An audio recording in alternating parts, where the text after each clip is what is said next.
You ever notice how some people just have a presence? They don't need to wear anything flashy or expensive. There's just something about them. It's not the clothes. It's the way they carry themselves. I remember this one morning in Kyoto, sitting in a little cafe, sipping tea, watching people come and go. And then this older woman walked in. She wasn't fancy. She wasn't trying to stand out. She wore a simple indigo kimono, the fabric soft with age, every fold carefully arranged. She sat down at a table by the window, completely at ease. No fidgeting, no adjusting her clothes, just steady, like she belonged there, like she belonged anywhere. I leaned over and said, "Your kimono is beautiful." She smiled, running a hand over the fabric. "I've worn this for years. It feels like an old friend." Then she looked outside and said something that stuck with me ever since. "The world moves fast, but my heart stays steady, like the mountain." My clothing is just an extension of that steadiness. That hit me, because most of us, we don't dress like that. We grab whatever's clean, whatever works, and rush out the door. But what if getting dressed was about more than just putting on clothes? Your clothes tell a story. What's yours saying? Think about it. You know that feeling when you put on your favorite outfit? Not the trendy one, not the expensive one, the one that just feels right. Maybe it's that old sweatshirt that somehow still smells like home. Or those broken-in jeans that fit like they were made for you. Or that leather jacket that makes you feel like you can take on the world. It's not about fashion. It's about how it makes you feel. And when you wear something that feels like you move differently. You stand taller. You feel more comfortable in your own skin. That's what dressing with intention is all about. It's not about impressing anyone. It's about showing up for yourself. You ever notice how some people walk into a room and immediately command attention? Not because of what they're wearing, but because of how they carry themselves. There's something about them, a quiet confidence, a presence that doesn't need loud colors or designer labels. I remember one morning at a little cafe in Kyoto. It was the kind of place where time slows down, where the smell of freshly brewed tea lingers in the air, and where the sound of wooden floors creaking under careful footsteps feels like part of the conversation. She walked in, an elderly woman, moving with the kind of grace that only comes from years of knowing exactly who you are. Her indigo kimono was old but pristine. Every fold was neatly arranged, every stitch carefully mended. She didn't dress to impress anyone. Yet, she was unforgettable. Curious, I leaned in and told her, "Your kimono is beautiful." She smiled, smoothing the fabric over her lap. "I've worn this for many years," she said. "It feels like an old friend." She paused, looking out the window. The world changes so fast, but my heart stays steady, like the mountain. My clothing is an extension of that steadiness. And that stuck with me, because isn't that what we all want? To feel at home in our own skin, no matter how much the world shifts around us. What you wear is more than just clothes. Most people don't think twice about what they put on in the morning. They grab whatever's clean, whatever looks halfway decent, and they're out the door. But what if getting dressed wasn't just about covering our bodies? What if it was about grounding ourselves, about feeling right in our own space? There's a reason we all have that one outfit that makes us feel good. Not because of the brand or the trend, but because of how it makes us feel inside. Like that old soft sweater you throw on after a long day. The leather jacket that's been with you through every adventure. The jeans that fit just right. It's not about fashion, it's about connection. Simplicity is power. In Buddhism, simplicity isn't about giving things up. It's about keeping what truly matters. There's a Zen story about a young monk who asked his master, "How can I be more elegant?" The master handed him a simple, worn robe. "Wear this," he said. The monk frowned. "But this is plain." The master just smiled. "It is clean. It is whole. It was given with love. If you wear it with mindfulness, you will be elegant." That's the thing about real elegance. It doesn't scream for attention. It just is. Some of the most put-together people I've met didn't wear the fanciest clothes. But they always looked effortlessly themselves.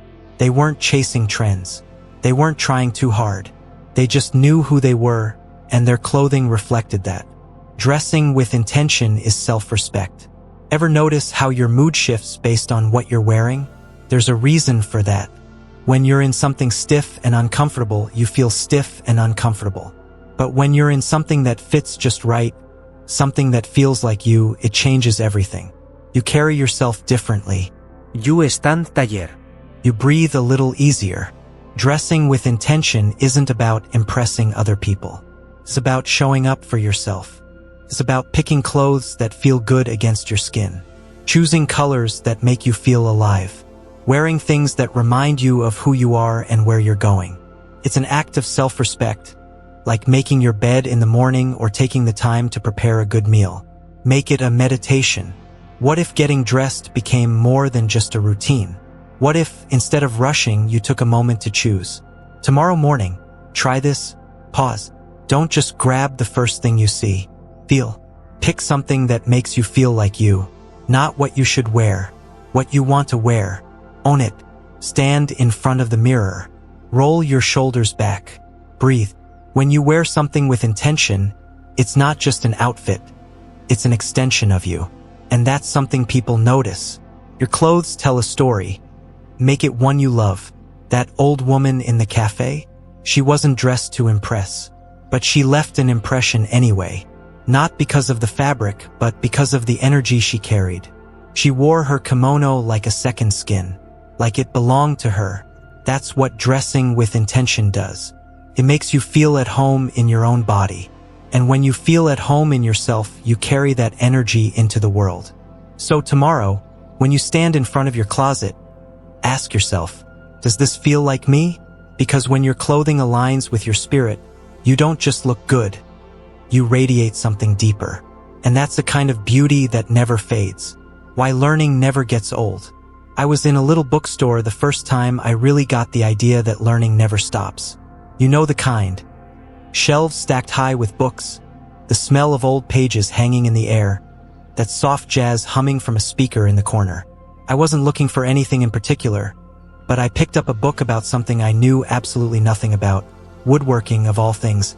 I wasn't planning on building a table anytime soon, but as I flipped through the pages, something inside me lit up. It wasn't just about the information. It was about the feeling, that little spark in your brain when you realize there's still so much out there you haven't explored yet. That's when it hit me. Learning doesn't have an expiration date. But you know what's funny? A lot of people act like it does. I'm too old for that. The biggest lie we tell ourselves. At some point, we start thinking learning is for kids. That once we've got a career, a family, a routine, that's it. We're set. We tell ourselves things like, I'd love to learn the piano, but I should have started when I was younger. I always wanted to try painting, but what's the point now? A new language? At my age, my brain doesn't work like that anymore. And just like that, we close the door. But let me tell you about a Zen master who didn't believe in too old. The 90-year-old calligrapher. There's a famous story about a Zen master who, at 90 years old, decided to learn calligraphy. His students were shocked. Master, they asked, why start now? He just chuckled and said, because when I turn 100, I want to be great at it. That line gets me every time, because it flips everything we think about learning on its head. Most people assume they missed their chance. But the truth? If you're still breathing, you're still learning. And if you're still learning, you're still growing.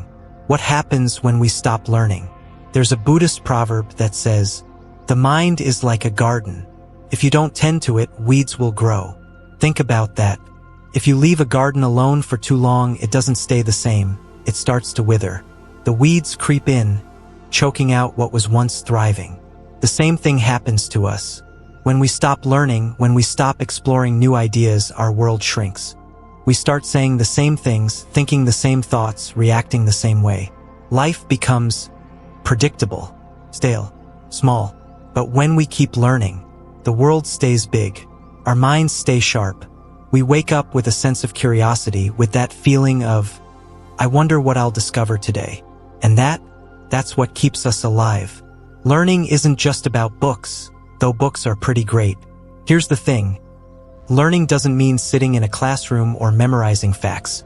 It's in the conversations you have with strangers.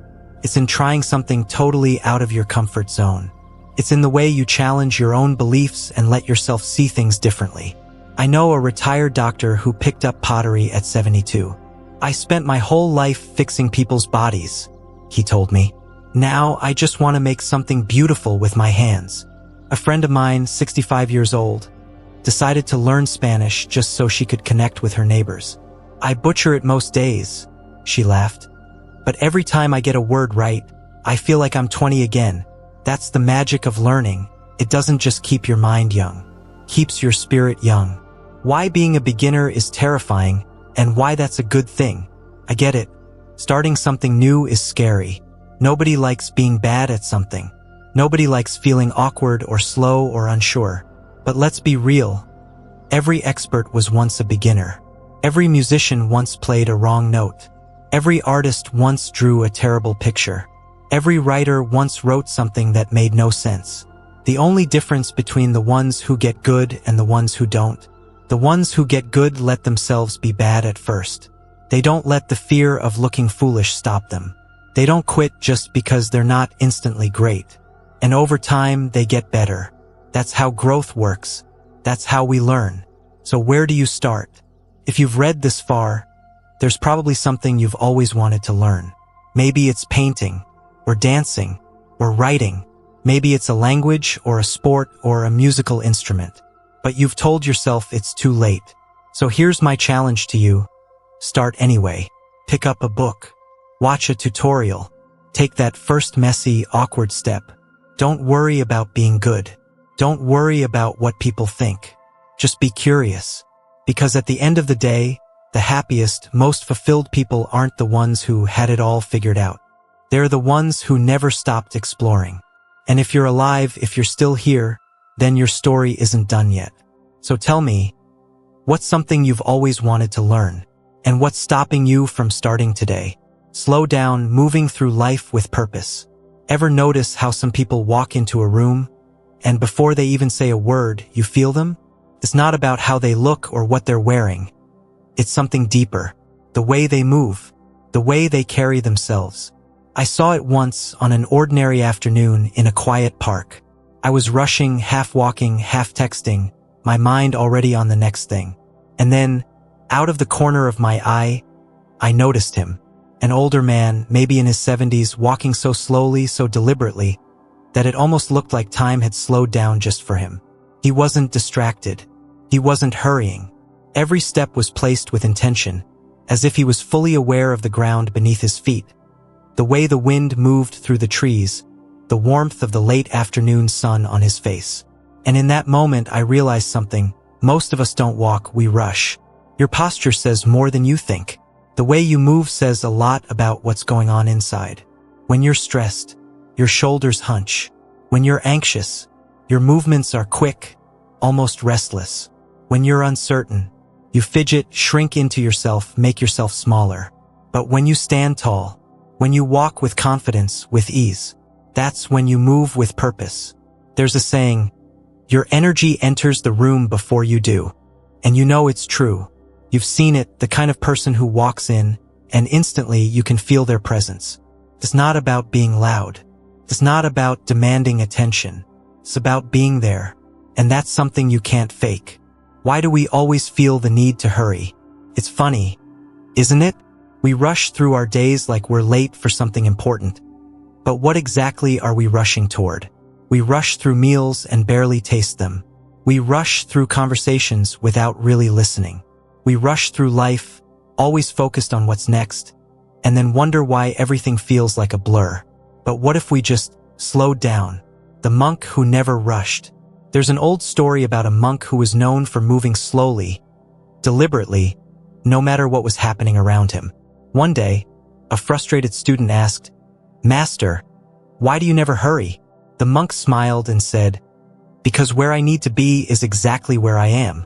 That line has stuck with me for years. Because how often do we actually feel that way? How often do we let ourselves just be instead of constantly trying to be somewhere else? How you move changes how you feel. I'll tell you something interesting. If you're feeling anxious, if your mind is racing, If everything feels overwhelming, change how you move. Stand up a little taller. Roll your shoulders back. Take a deep breath. Walk a little slower. It's a small shift, but it changes everything.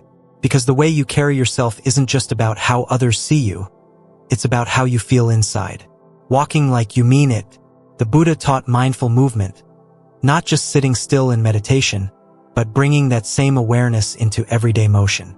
Try this sometime. 1. Pause for a second before you walk. Feel your feet on the ground. 2. Breathe. Take 1 deep breath before you move. 3. Walk like you mean it. Not rushed, not distracted, just present. It sounds simple, right? But when's the last time you actually walked without your mind being somewhere else?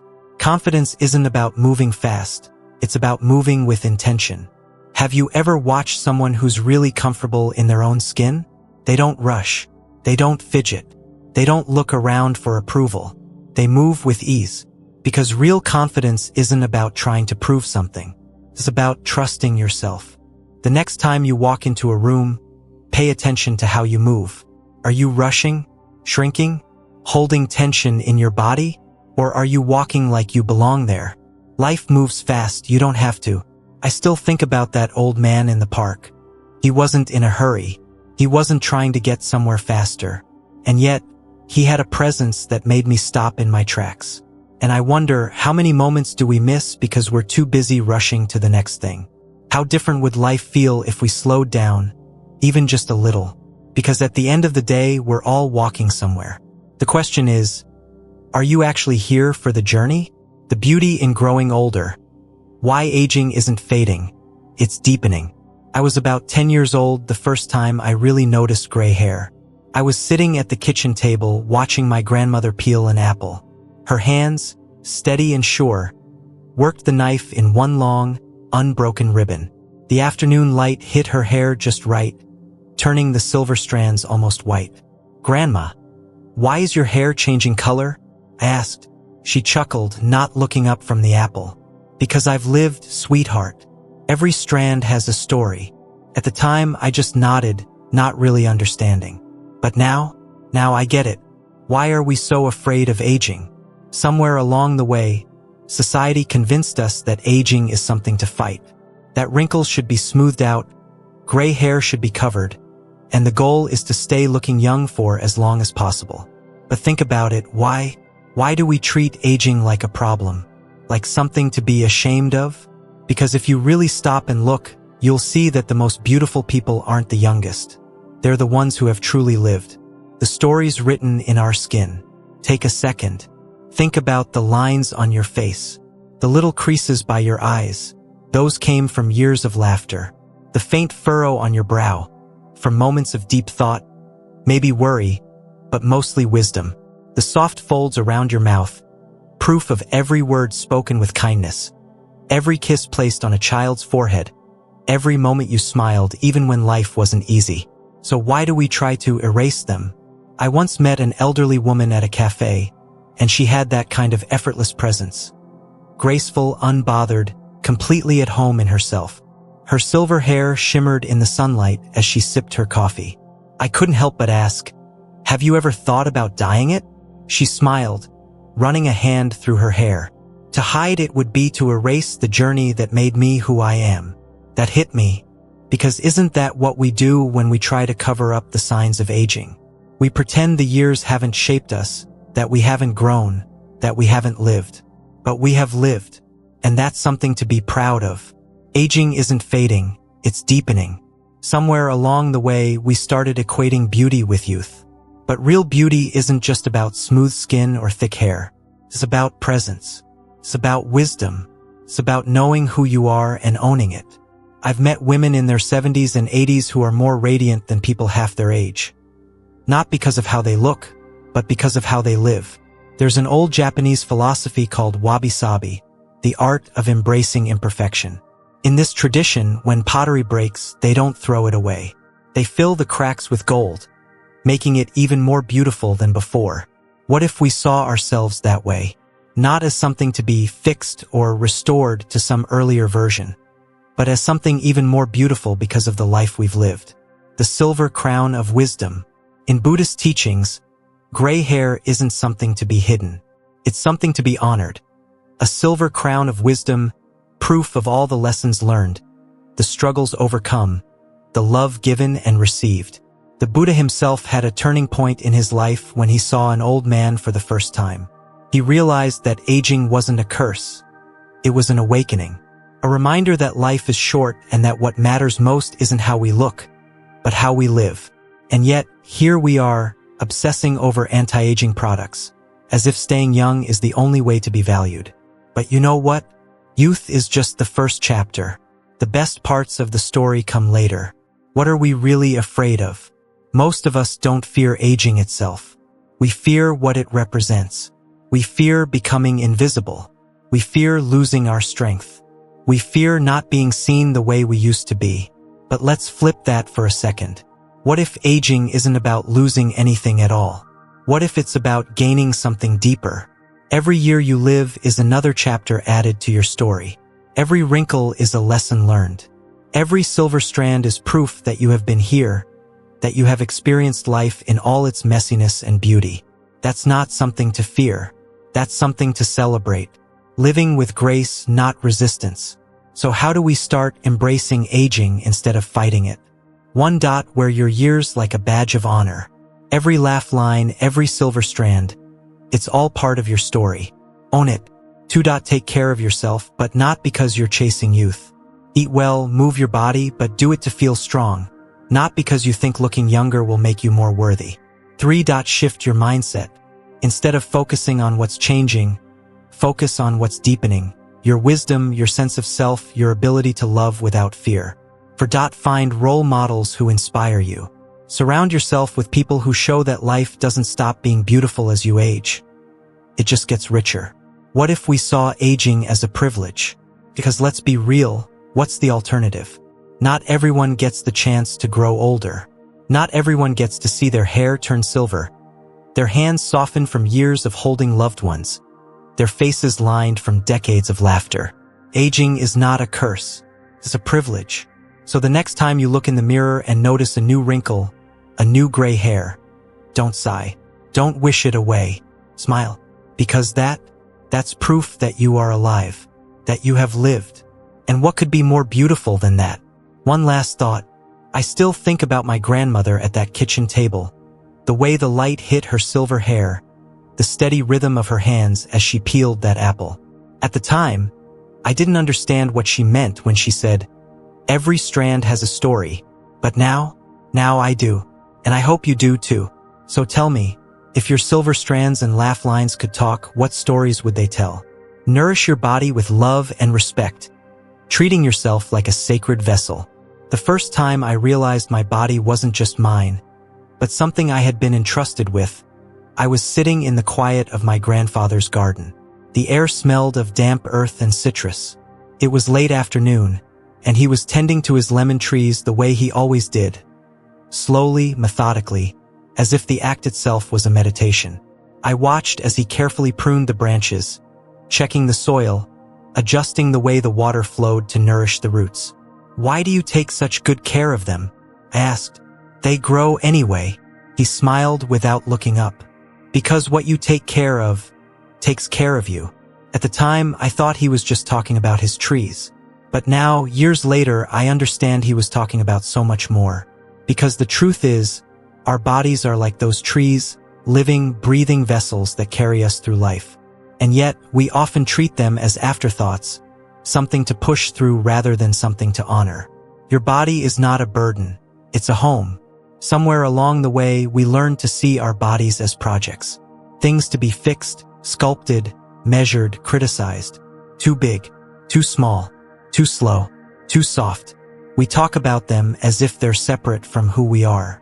But what if, instead of viewing our bodies as things to battle with, we saw them as sacred spaces?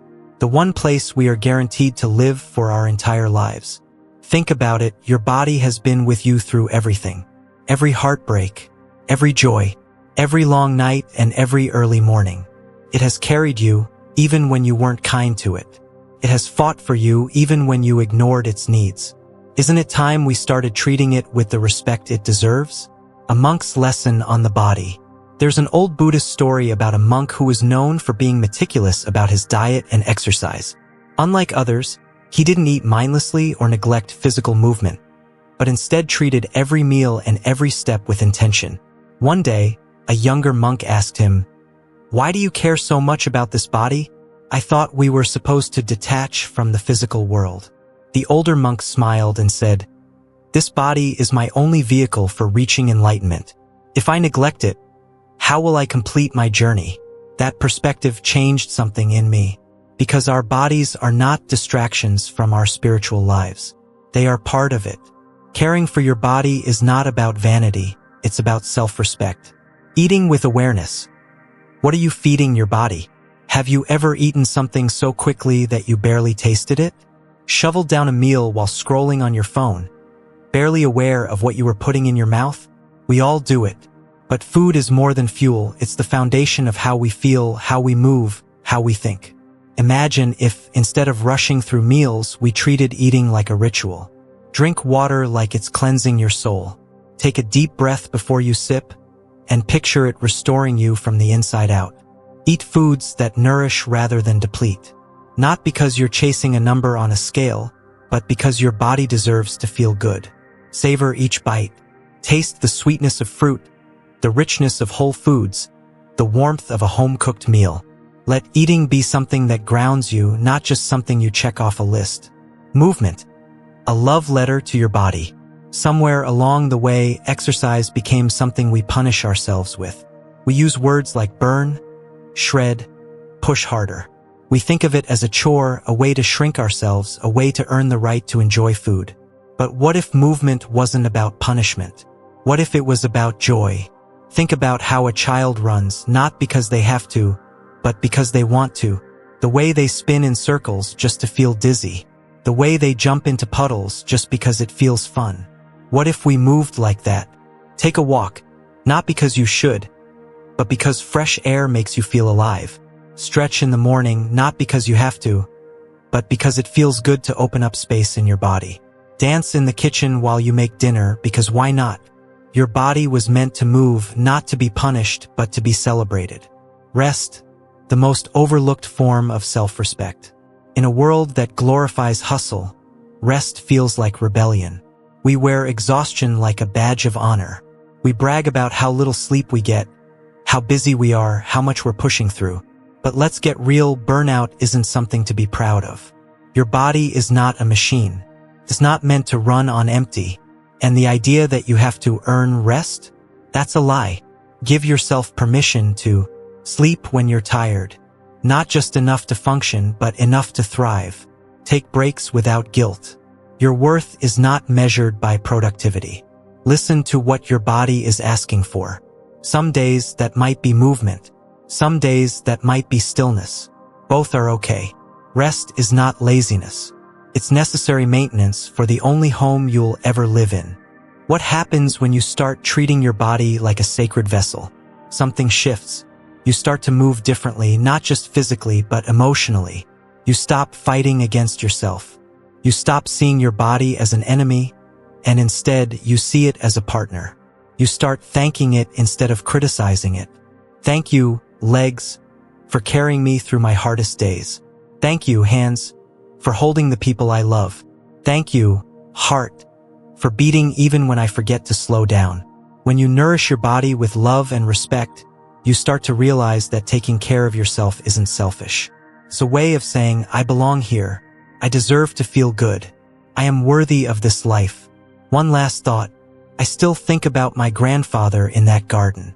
The way he tended to his lemon trees, never rushing, never neglecting them, always giving them what they needed to grow strong. And I realize now he was teaching me how to take care of myself. Because the way you treat your body, that's the way you treat life itself.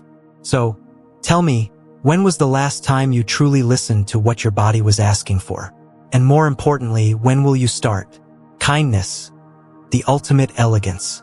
The first time I saw kindness change a moment, it was in the most ordinary of places, a grocery store checkout line. I was standing there, shifting my weight from one foot to the other, watching the woman in front of me fumble through her purse. She looked flustered, embarrassed, her hands shaking slightly as she searched for her wallet. The cashier waited, expressionless, while the line behind her grew impatient. People sighed. Someone muttered under their breath. And then, out of nowhere, the man behind her, just a regular guy in a worn-out hoodie, stepped forward and said, "Hey, take your time. We're all good here." That's it. Just a few words. But you could see it in her face. The way her shoulders loosened. The way she let out a breath she'd probably been holding for too long. The moment shifted. The tension in the air dissolved. She found her wallet, paid, and turned to him with a quiet, heartfelt thank you. And I realized, kindness doesn't have to be grand. It just has to be given. Why we underestimate kindness. Somewhere along the way, we started thinking of kindness as extra. A nice thing to have, but not necessary. We live in a world that often values ambition over empathy, speed over sincerity. We're taught that success is about being strong, independent, efficient. But here's the thing, kindness is strength. Take strength to be patient when you're in a hurry. Take strength to be gentle when the world is harsh. It takes strength to choose compassion when it would be easier to look away. The woman who cleaned the benches. In a small monastery, there was an elderly woman who spent her days wiping down wooden benches. She never sat on them herself. One day, a visitor asked, "Why do you clean these benches every day if you never use them?" She smiled and said, "The one who will sit here next may be weary. If I can make their moment more pleasant, then my day is complete." That story stayed with me, because real kindness isn't about recognition. It's not about proving anything. It's about doing something simply because it makes someone else's life a little lighter.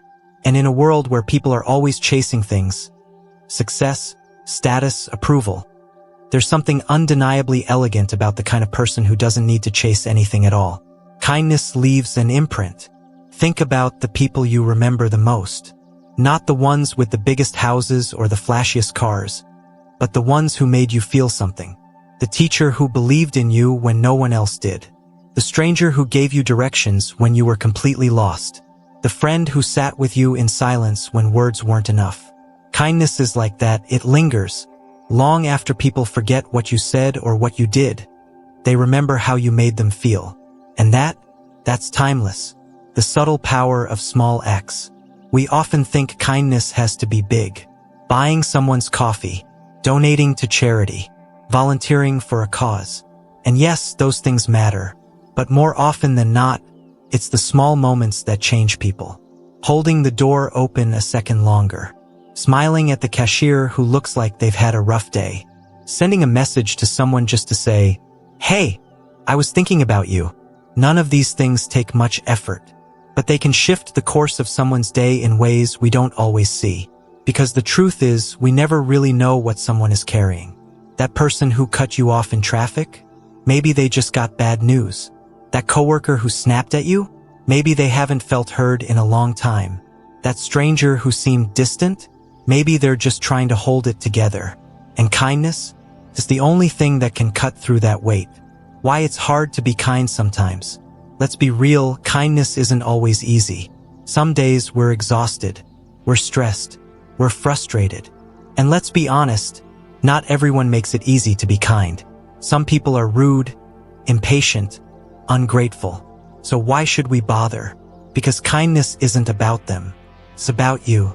Who do you want to be in this world? Do you want to add to the noise?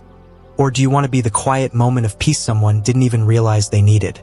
We don't have to wait for people to deserve kindness. We give it because it's who we are.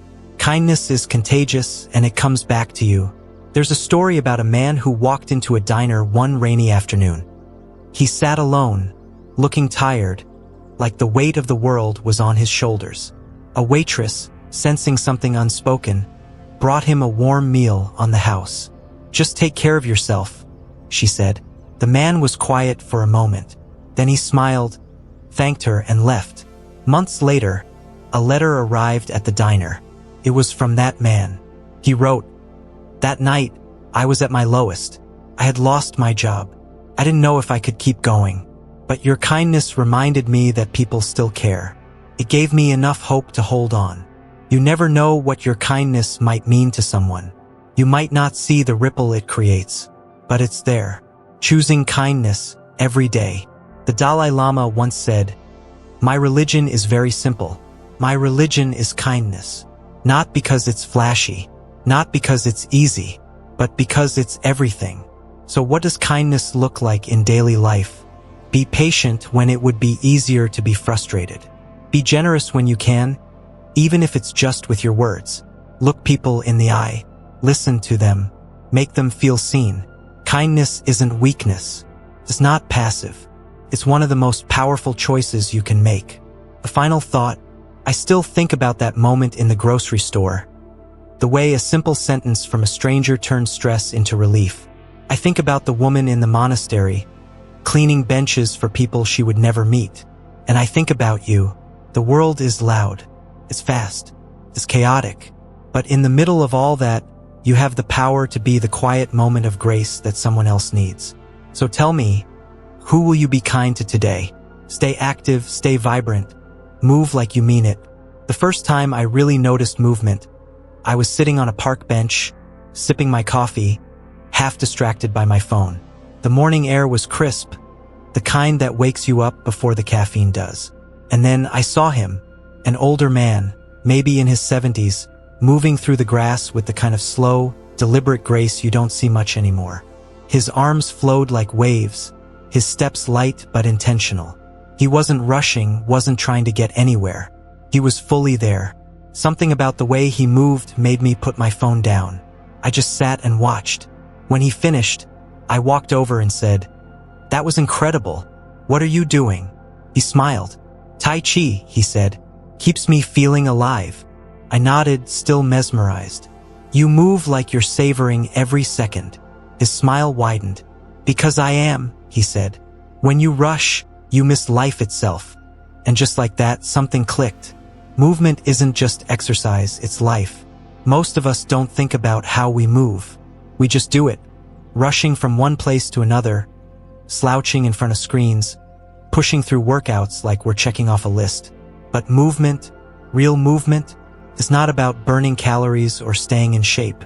It's about feeling alive in your body. Think about it, kids don't run just to exercise. They run because they want to. They jump, spin, dance, and roll around because it feels good. When was the last time you moved like that? Not to work out, not to stay fit, but just because it felt good to move. Your body and mind are connected.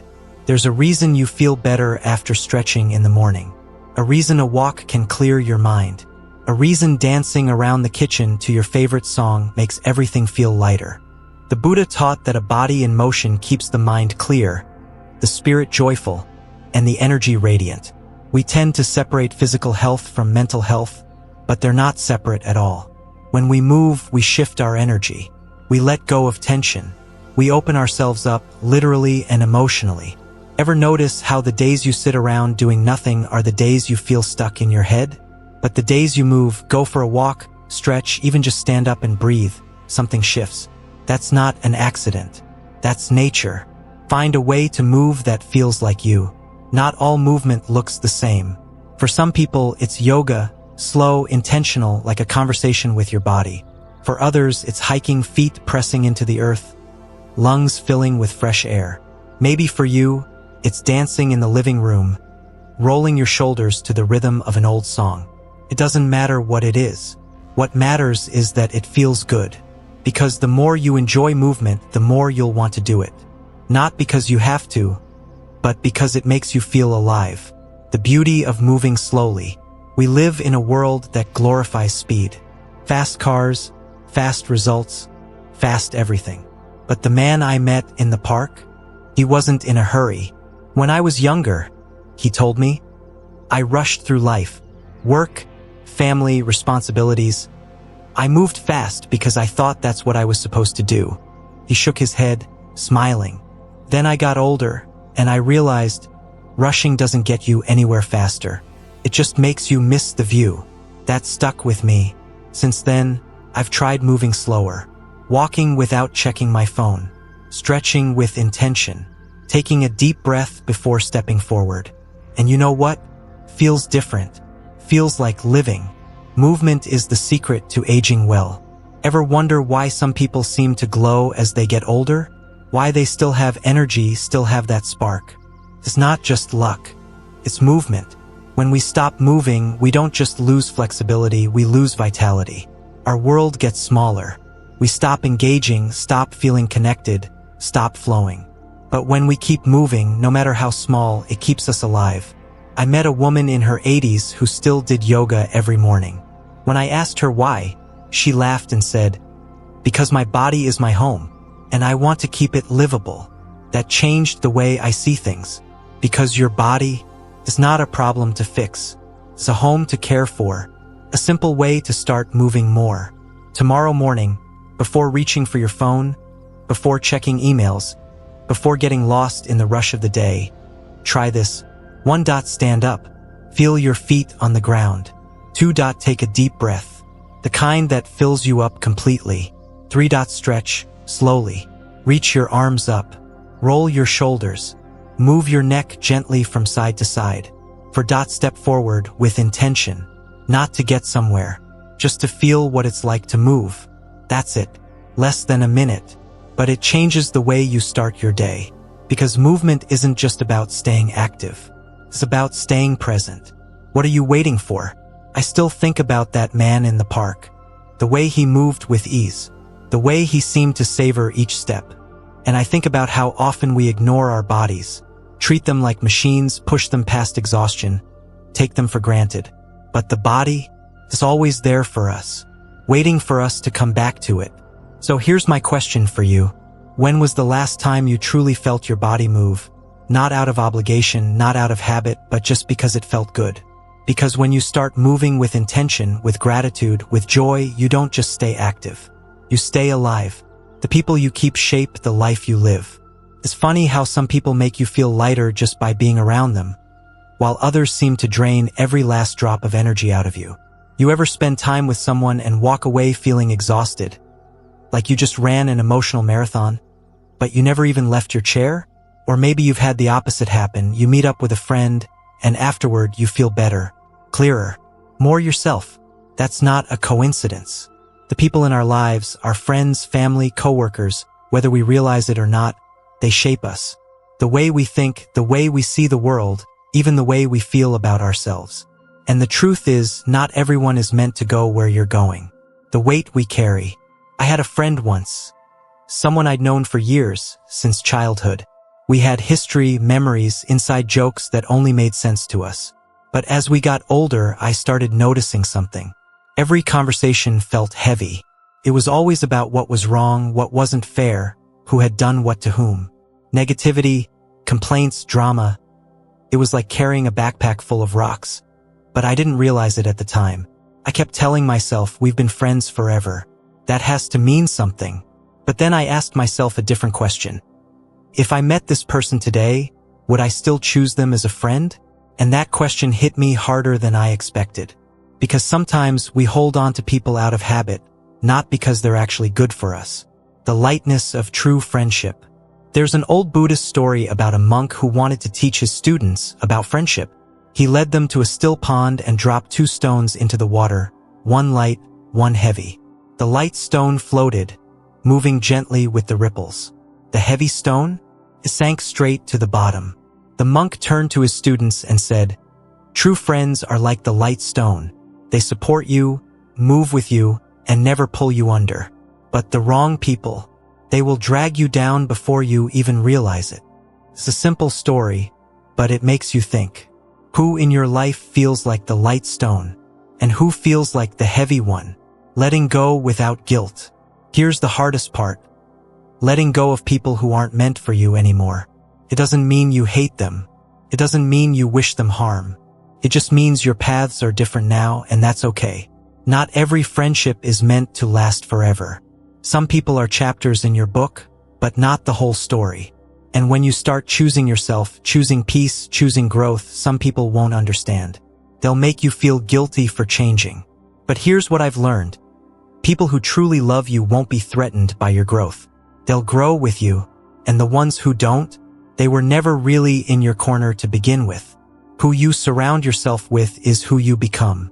The Buddha once said, if you want to know your future, look at your friends, because the people closest to you influence your mindset, your habits, your energy, your sense of possibility. Ever notice how spending time with someone ambitious makes you feel motivated? Or how being around constant negativity makes you start seeing the worst in everything? That's why choosing your circle is one of the most important decisions you'll ever make. Finding the right people. The good news? When you start letting go of the wrong people, you make room for the right ones. People who celebrate your wins without jealousy. People who challenge you to grow, not hold you back. People who make you feel like the best version of yourself. The kind of people who, when you walk away from them, you don't feel drained. You feel lighter. A final thought. I still think about that question sometimes. If I met this person today, would I choose them as a friend? Because the truth is, we get to choose. We get to decide who we let into our energy, who we invest in, who we walk through life with. So ask yourself, who in your life lifts you up, and who is quietly pulling you under? And more importantly, are you ready to let go of the weight? Laugh often, love freely. The secret to a light heart. It was one of those afternoons where everything felt heavier than it should. You know the kind, when your to-do list feels never-ending, when life just keeps coming at you without a pause. I was sitting in a small cafe, half-heartedly stirring my coffee, when I heard it. Laughter. Not the polite kind, not the forced kind, but deep, belly-shaking, can't hold it in joy. I turned my head and saw him. An older man, maybe in his 70s, leaning back in his chair, his whole body shaking with laughter. His face crinkled in delight, his hands clapping together, as if he had just heard the funniest joke in the world. Something about it was contagious. Even though I had no idea what he was laughing about, I smiled. The barista smirked. A couple at the next table chuckled, and soon the whole cafe felt lighter, as if the weight of the day had lifted just a little. And that's the thing about laughter.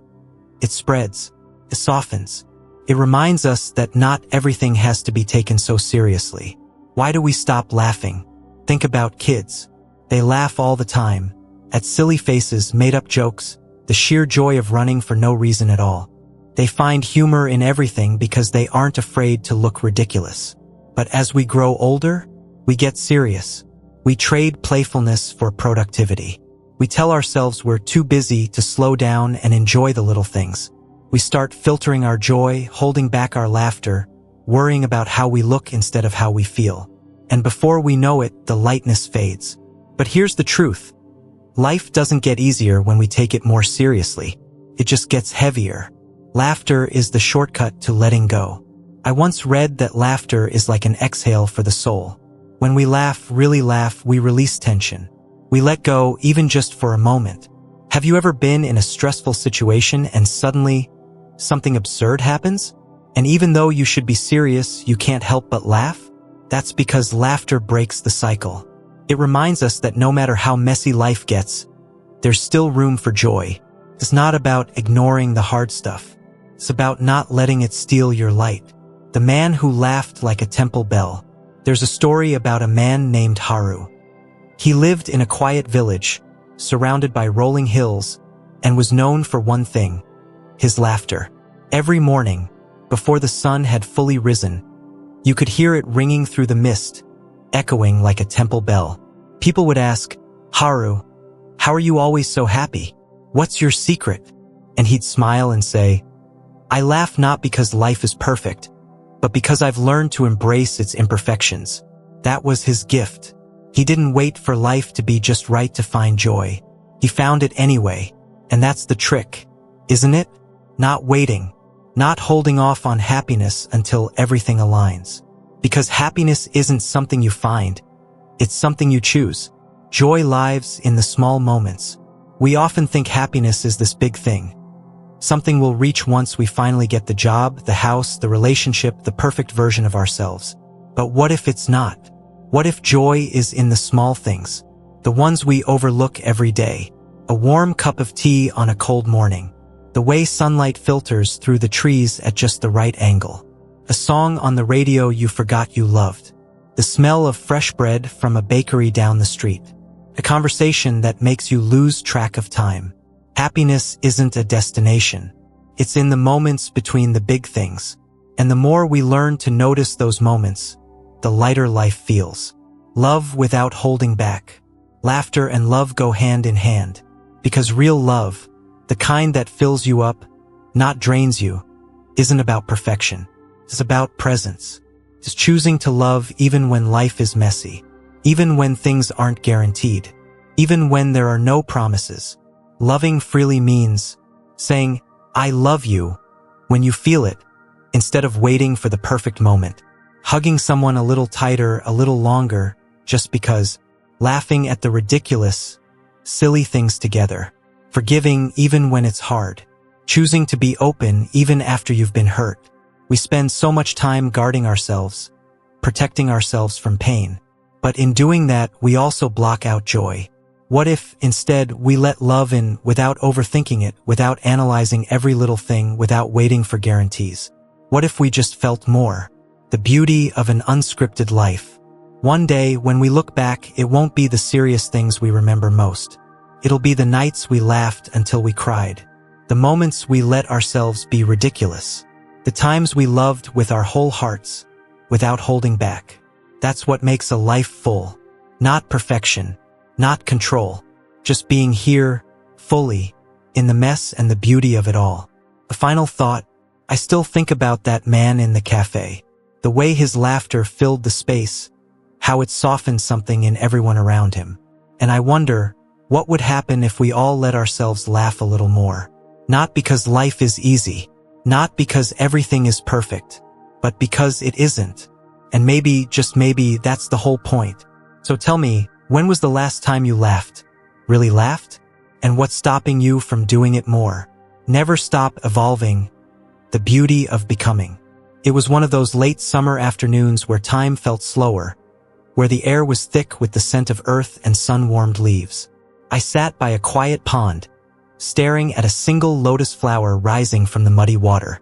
I was feeling stuck that day, like I had been running in circles, trying to figure out who I was supposed to be, what I was meant to do, how I could finally feel like I had it all together. An older man sat on a bench nearby, watching the same flower. He must have noticed the way I was lost in my own thoughts because, after a long pause, he said, "The lotus doesn't fight where it grows. It doesn't resist the mud. It just reaches for the light." I turned to him, a little surprised, and he smiled. "That's how life works," he continued. "You're not meant to stay the same. You're meant to evolve." And just like that, something in me shifted. We are not meant to arrive, we are meant to grow. Somewhere along the way, we were taught that one day we'd arrive. That there's some final version of ourselves, the one who has it all figured out, who never doubts, never struggles, never questions anything anymore. But that day never comes. Because life isn't about arriving. It's about becoming. Think about it, are you the same person you were 5 years ago? 10 years ago? Your thoughts have changed. Your priorities have shifted. Your heart has learned new things. Some beautiful, some painful, but all important. And yet, we resist change. We hold on to old versions of ourselves because they feel familiar, even when we've outgrown them. But here's the thing, growth isn't comfortable. And it's not supposed to be. The tree that keeps reaching. There's a story of a young disciple who was frustrated with his journey. He went to his master and asked, "When will I finally reach enlightenment?" The master didn't answer. Instead, he pointed to a giant tree standing on the edge of the monastery grounds. "That tree has stood here for over a century," he said. "Yet it still grows toward the sky. So must you. And that's the truth of life. Growth doesn't have a final destination. The happiest, most fulfilled people I know aren't the ones who have everything figured out. They're the ones who are still learning, still expanding, still reaching. Letting go of who you used to be. One of the hardest things in life is letting go of past versions of ourselves. We hold on to old identities, old beliefs, old habits. Not because they still serve us, but because they feel safe. But you are not the same person you were last year. You are not the same person you were a decade ago. And you don't have to be. You are allowed to change your mind. You are allowed to grow into something new. You are allowed to leave behind anything that no longer fits who you are becoming. The snake sheds its skin. The trees release their leaves in autumn. The river doesn't fight its path. It bends, it adapts, it keeps moving. So why do we hold onto things that no longer serve us? Growth happens in the uncomfortable places. We love the idea of transformation, but we don't always love the process. Because real growth, it happens in the messy moments. It happens when we step outside our comfort zones. It happens when we face things we've been avoiding. It happens when we're willing to be uncomfortable in order to become something more. Have you ever looked back on a hard time in your life and realized it shaped you in ways you didn't expect? That's growth. And it rarely happens when everything is easy. Why we fear change? Let's be honest, change is scary. Even when we want it, even when we know it's necessary, there's a part of us that resists. Because change means stepping into the unknown. It means leaving behind what is familiar. It means facing uncertainty. But you know what's scarier than change? Staying the same when your soul is ready for more. You are still becoming. There is no final version of you. Every day you are still becoming, still unfolding, still discovering, still growing into the person you are meant to be. The job you have now, it may not be the one you have in 5 years. The beliefs you hold now, they may evolve as you learn more, experience more, understand more. The dreams you have now, they may expand in ways you never imagined. And that's a good thing, because life isn't meant to be static. You are not meant to be static. You are here to evolve. A simple reminder for the journey. Whenever you feel stuck, whenever you doubt yourself, whenever you wonder if you're on the right path, remember this: you don't have to have all the answers right now. You don't have to be the same person you were yesterday. You are allowed to grow, to change, to shift. Because just like the lotus in the mud, just like the tree that never stops reaching, you are always moving toward the light. A final thought: I still think about that old man by the pond, the way he watched that lotus bloom as if it held the secrets of the universe. And maybe it does, because in that moment I understood, we are not here to arrive. We are here to bloom. So tell me, where is your growth leading you next? And are you willing to embrace the journey? That woman in the cafe, she wasn't trying to make a statement. She wasn't trying to get noticed, but she did. Not because of what she was wearing, not because of how much it cost, but because she knew who she was, and she wore it literally. That's the real secret. It's not about having the perfect wardrobe. It's about picking things that make you feel at home in your own skin. So tomorrow, when you're standing in front of your closet, don't just grab whatever's clean. Ask yourself, does this feel like me? Because when it does, you don't just look good, you feel good. And trust me, people notice. Now, I gotta ask, what's one piece of clothing you own that just feels right every time you wear it? Drop it in the comments. I'd love to hear it.